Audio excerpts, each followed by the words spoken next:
Hi everyone, welcome to our next session, History class, Standard 10, Lesson number 4, History of Indian Arts. So can you give some of the examples for the arts? Can you give some of the examples for arts? Yes, we know that dance, songs, martial arts. So these all are an example for art. So the first topic, today's topic, we are going to learn about what is an art, what are the different types of art and how can we apply history in these different types of arts.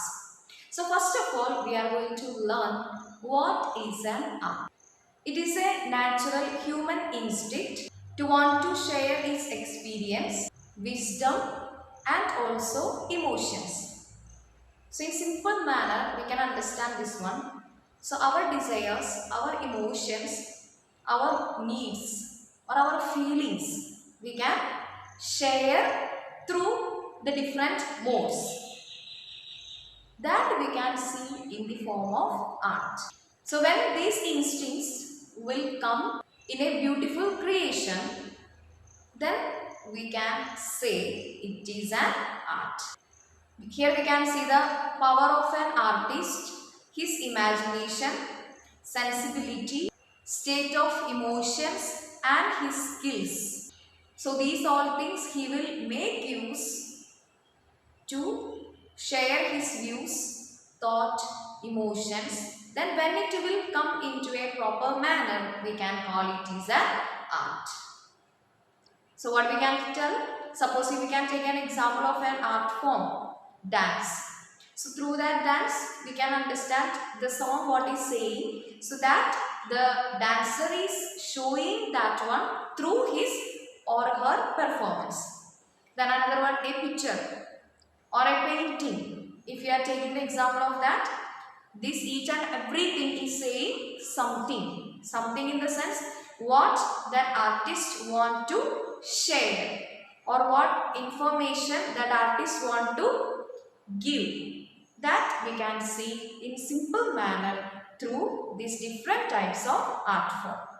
So in this chapter, we are going to learn how these artists are showing or artists are sharing his views, thoughts or any powerful imagination into to the people through the different modes of art.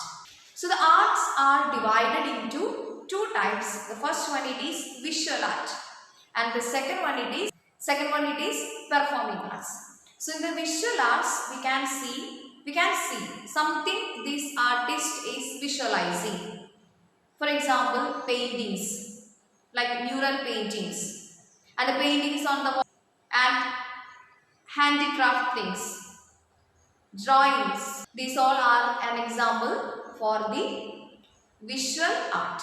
We can see nobody is performing that one. It is we can see and we can study that, we can observe it, we can study it, we can analyze it and we will get an idea about that particular art or that from that particular object. Like for example, we can take the paintings, that pot paintings you may be done in your lower classes. The pot, earthen pot, on the earthen pot, you may be given some designs or paintings. It's an example for the visual art. Then, like mural painting is an example for the visual art. So in Sanskrit language, visual art is known as Drik Kala. That means visual art. Drik Kala. And the second type of art it is performance art. In the Sanskrit language, performance art is known as Lalit, Lalit or Ankit Kala. Lalit or Ankit Kala. For example, dance, performing. The artist is performing something. Through the dance, with the help of the song, they are performing something. That means something means it may be some meaningful things. It may be regarding the nature. It may be regarding the Puranas. These all are they are showing or they are performing through the dance. And another one like martial art.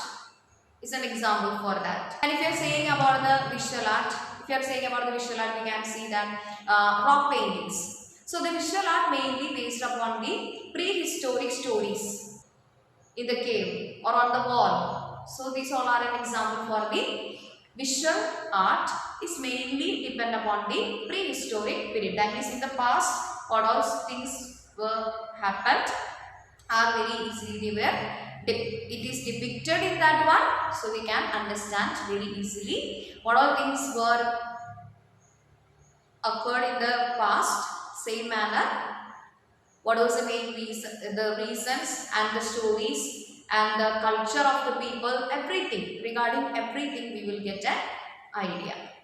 Now we are going to learn about folk arts and classical arts. So the folk arts and the classical arts. Folk means different, that means in a region or a particular places. They may have their own stories, their own culture, their own songs, their own dance, etc. So it will not be it may not have any specific rules or the regulations. This art or folk song should be in this manner or this dance should be in that manner. There will not be like that rules and regulations, nothing. Simple one, in that particular community, what all things they were doing, and based upon that, this art form we can see. The folk art. The next one, it is classical art. Classical art has its own rules, regulations, and it has its own stories, etc.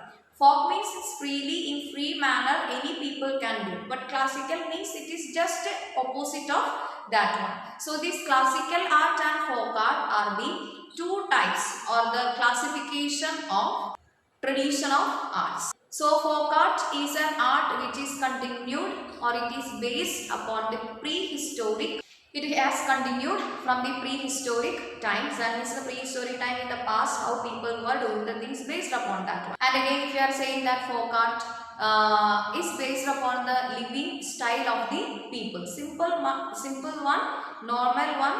I already told it doesn't have its own any some specific rules or the means no specific processes or the stages. It is not there for this folk art, but its expression is spontaneous. It may change, and mainly we can see this folk art in a particular social group. That particular social groups, their features or their lifestyle, everything, and for performing also, that particular social group will be performing their folk art, and we can see that this folk art will be done by the different social groups or the different category of the people. It is not like that. That is in that particular social group which songs are there or which dances are there or which tales or the stories are there, they will be saying about that with their natural or with its naturality. And the second one, it is classical art. It has its consistent rules. It is not easy to change the rules. For example, in this classical art, classical song, the classical dances such as Bharatanatyam, Kuchipudi, like that things. So it has its own rules and it should not change by anyone. So these all are explaining or that words, that means each actions are saying the different words or it has its own different meanings. And for this classical art, there is a need of well-trained master. But for the folk art, and it will be performed by the particular social groups, no need of any particular trainer. But the classical art means it needs a teacher or a trainer. So the next topic we are going to learn about the Indian traditions of visual art or Drik Kala. So what is art of painting? Paintings are two-dimensional one. For example, we can see the sketches or paintings of nature, objects and the individuals. So the paintings we can see on different surfaces, for example on the paper, rock, pots, walls, etc. You may be heard about the mural painting. Bodhisattva at the Ajanta caves are very famous and it is an example for this type of paintings. So this is divided into, that means the Drikakala or the visual arts are divided into different types. Among that, the first one it is folk art. Folk styles of painting. So what is folk styles of painting? Rock paintings or the paintings in the caves or on the walls you may be. So that one. So it is an example, or we can found that one in the Stone Age. We can see the paintings on the rock in the Uttar Pradesh, Madhya Pradesh, Bihar, Uttarakhand, etc. You may be heard about the Bhimbetka. So it is an example for these rock paintings. It is very world famous. We have already learned about the cultural heritage is an example. This Bhimbetka is an example for the cultural heritage. So mainly we can found in the rock painting the depict of humans, animals, and the geometric paintings. And we can found these changes in the rock painting. We can found lot of changes according to its cultural stages from the beginning. That means from the Stone Age. You may be you learn about the Stone Age, how the people were living. They were simply wandering, and afterwards they started to settle in one place. So that all will be depicted, and that changes in this painting or this art form also we can found. And the same changes we can visible in this flora and fauna also. That means according to the development of the humans or according to the development of the society, that all changes we can found in this art also. So black, red and white colors mainly they were using for these rock paintings. And the another speciality of this one, it is made of natural colors. Natural colors means by use of the leaves, flowers, then gum, everything from the nature they were collecting, and they were making the colors, and that colors they were applying or they were using for these rock paintings.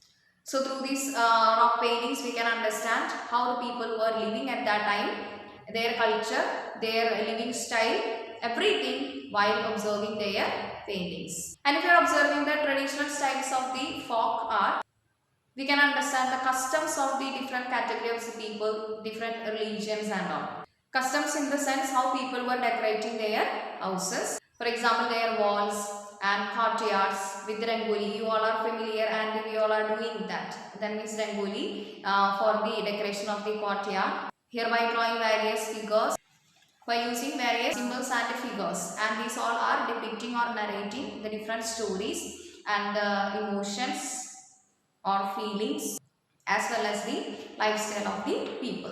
So I hope all of you understood. So what all things we have learned. So I hope all of you understood what all things we have learned. First of all, we learned about the art and then artist. Then what are the types of art?